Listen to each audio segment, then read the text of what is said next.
Buen inicio de semana. Bienvenidos a una nueva edición de Hablemos Claro con BLB. Los saluda Cintia Vélez y hoy, 8 de marzo, conmemoramos el Día Internacional de la Mujer, recordando la lucha de grandes mujeres a lo largo de nuestra historia por lograr la participación de la mujer en la sociedad, una lucha que hasta la actualidad se mantiene vigente. Es por eso que hoy les traemos un tema muy especial relacionado al día tan importante que conmemoramos hoy. Vamos a hablar acerca de los derechos de la mujer a lo largo del último siglo. La necesidad de conmemorar el Día Internacional de la Mujer nace aproximadamente a finales del siglo XIX, después de la Revolución Industrial. Este periodo histórico transformó la economía y el modo de trabajo. Sin embargo, uno de los problemas más grandes y que siempre se mantuvo era que muchas mujeres eran explotadas y que ninguna ley las protegía. Es así que el 8 de marzo de 1857 muchas mujeres que trabajaban en la industria textil organizaron una huelga, una gran huelga. Ellas peleaban porque hubiera salarios más justos, condiciones de trabajo mucho más humanas. 2 años más tarde, ya más organizadas, también crearon su primer sindicato para pelear por sus derechos. 51 años después, el 8 de marzo de 1908, 15.000 mujeres volvieron a tomar las calles de Nueva York para exigir un aumento de sueldo, menos horas de trabajo, derecho al voto y prohibir el trabajo infantil. Esta lucha continuó con el pasar de los años. Una terrible tragedia ocurrió el 25 de marzo de 1911. Más de 100 trabajadoras textiles, mujeres inmigrantes en su mayoría, de Europa del Este e Italia, perdieron la vida en un incendio en la fábrica Triangle Shirtwaist en Nueva York. Un total de 123 trabajadoras y 23 hombres murieron ese día. El número de heridos fue de 70.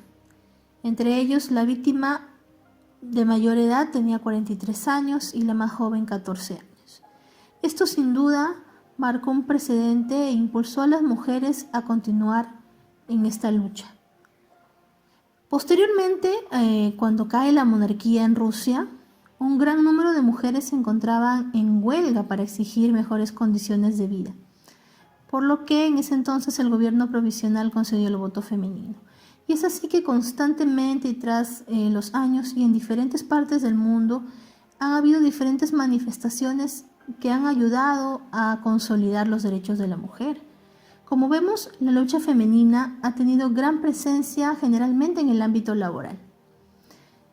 Actualmente sabemos que la protección de la mujer en el derecho laboral es una característica de esta rama del ordenamiento jurídico y que esto se da porque ha sufrido una gran transformación desde mediados del siglo pasado como consecuencia de la comprensión del valor de trabajo, así como de la identidad femenina y del reparto de las responsabilidades en la vida familiar.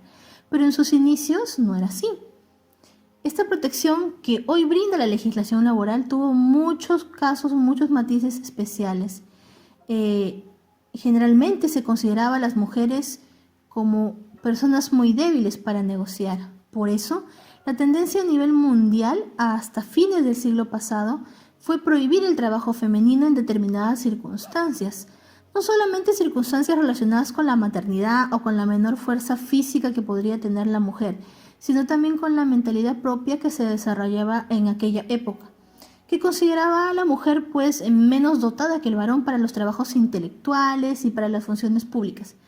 De ahí, cuando en 1919 la Organización Internacional del Trabajo empieza actividades, adopta inicialmente 6 convenios, 2 de los cuales se refieren al trabajo de la mujer, ¿no? Uno de ellos lo prohibió durante las 6 semanas posteriores al parto, otro impidió la realización de trabajo nocturno y posteriormente también el trabajo subterráneo en las minas. Viniendo un poco a la realidad de nuestro país, Perú fue uno de los pioneros en 1918 al promulgar la ley 2851, la cual a lo largo de 43 artículos normó el trabajo de la mujer en diferentes aspectos: jornadas, maternidad, trabajo nocturno, a domicilio, en la vía pública, etc., ¿no? Esta norma estuvo vigente hasta el 28 de julio de 1995, gran cantidad de años, fecha en la que fue derogada por una nueva ley, la 26513. Desde ese entonces se han venido promulgando constantemente nuevas disposiciones que lógicamente facilitan la protección de la mujer, pero sabemos que aún quedan pendientes de regulación algunos derechos básicos de la madre trabajadora. Hablamos un poco de la tradición que caracteriza a nuestro ordenamiento jurídico y a nuestra sociedad, que desde hace muchos años considera a la mujer como pieza fundamental para la vida familiar. La mujer cumple, según estos pensamientos, un rol protagónico en la educación de los hijos y en la atención del hogar. Pero esta interpretación, ¿qué sucede? ¿Qué trajo, no? Arraigó en la actitud machista de gran cantidad de hombres y relegó a las mujeres las tareas más duras del hogar, dejándoles la responsabilidad de la educación, de la atención de los hijos, del esposo, casi de forma exclusiva. No las consideraban tampoco aptas para intervenir activamente en la vida pública y en la sociedad, salvo excepciones muy puntuales de mujeres pues, que hemos conocido a lo largo de la historia. Por el contrario, el hombre, el varón, se le asignaron responsabilidades que colindaban con la marcha económica del hogar. Consecuentemente, esto lo llevaba a ser el que trabajaba en las actividades fuera del hogar y que estas, lógicamente, fueran actividades lucrativas. Un dato muy curioso, pero que suma mucho a esta mentalidad de aquel tiempo, es que las normas del Código Civil de 1852, que normaban o que estaban referidas a los deberes y derechos del matrimonio, daban una visión de la condición del sometimiento en el que se encontraba la mujer casada, porque ésta no podía celebrar contratos o presentarse en un juicio sin la autorización del marido, ¿no? Salvo excepciones que estaban señaladas en el código. Y en la mentalidad también de aquella época no era admisible el trabajo de la mujer fuera del hogar, ¿no? Únicamente dentro del hogar, como repetimos, al cuidado de los hijos y del marido. Ya más adelante, en el Código Civil de 1936, hubo un cambio ligero. Se admitió la posibilidad de que la mujer trabajara fuera del hogar, incluso sin la autorización del marido, pero necesariamente se suplía con la autorización del juez si el marido se negara pues injustificadamente a dársela, ¿no? De todas maneras tenía que tener un tipo de autorización. Para ese entonces la mujer pues era considerada una especie de ciudadana de segunda categoría, a quien recién se le reconoce el voto, como sabemos, en 1956. Ya a partir de esa década, nuevas corrientes de pensamiento fueron llegando a nuestro país y lógicamente contribuyeron a mejorar la situación de la mujer dentro de la sociedad y a generar pensamientos dentro de las esferas no solamente de la mujer, sino también del varón, para poder considerar la igualdad de oportunidades que deberían tener ambos sexos, ¿no? Pero aún queda un camino muy largo por recorrer, ¿no? Hay muchos aspectos en los cuales aún las regulaciones no tienen la misma calidad para los hombres como para las mujeres. O, sobre todo, la aplicación de la norma no llega a ser de todas maneras de forma idéntica o uniforme. Ya en 1984, un poco más cerca a nuestra época, hubo un panorama un tanto diferente. Hubo la regulación de igualdad de derechos y deberes de los cónyuges. Hablábamos un poco antes de los deberes dentro del matrimonio y acá en este código ya habla de la igualdad de derechos y deberes entre los cónyuges.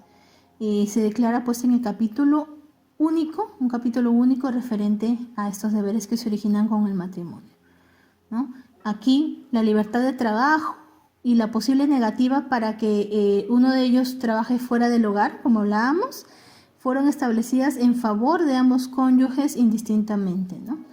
La corresponsabilidad para la marcha del hogar y en el aspecto económico, así como el cuidado de los hijos, estuvo reconocida expresamente en el artículo 291 de dicho código.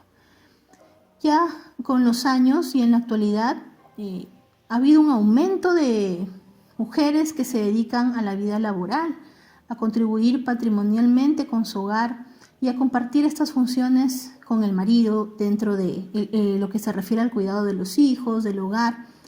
Esto ha permitido generar un pensamiento de empoderamiento femenino, en el cual las diferentes generaciones vienen luchando desde sus diferentes espacios, ya sea a través de su hogar, a través de sus trabajos, de la ciencia, del arte, del ámbito en el cual se encuentra la mujer y también el varón, porque hay que reconocer que hay muchos varones que apoyan esta lucha. Desde cada espacio en donde se encuentren se ha podido generar grandes avances, ¿no?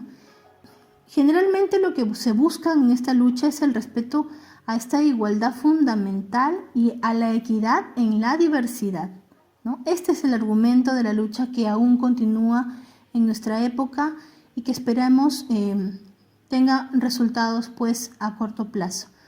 Recordemos que mientras todas las mujeres no sean libres, ninguna de nosotros lo será.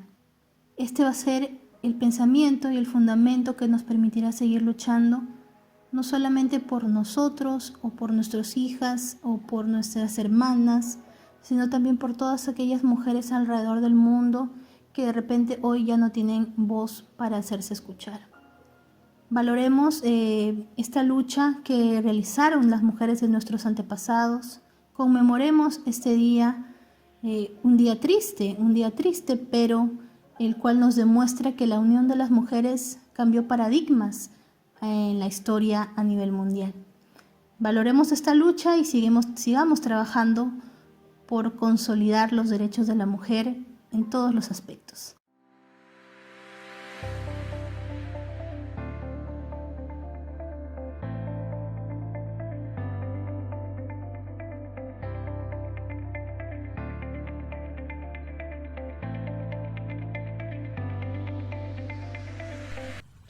Hoy más que nunca debemos recordar que nuestros sueños importan, que nuestras voces importan y que nuestras vidas importan. Así que sigamos luchando. Que pasen un buen día. Gracias por haberme acompañado el día de hoy en una edición más de Hablemos Claro con BLB. Hasta una próxima oportunidad.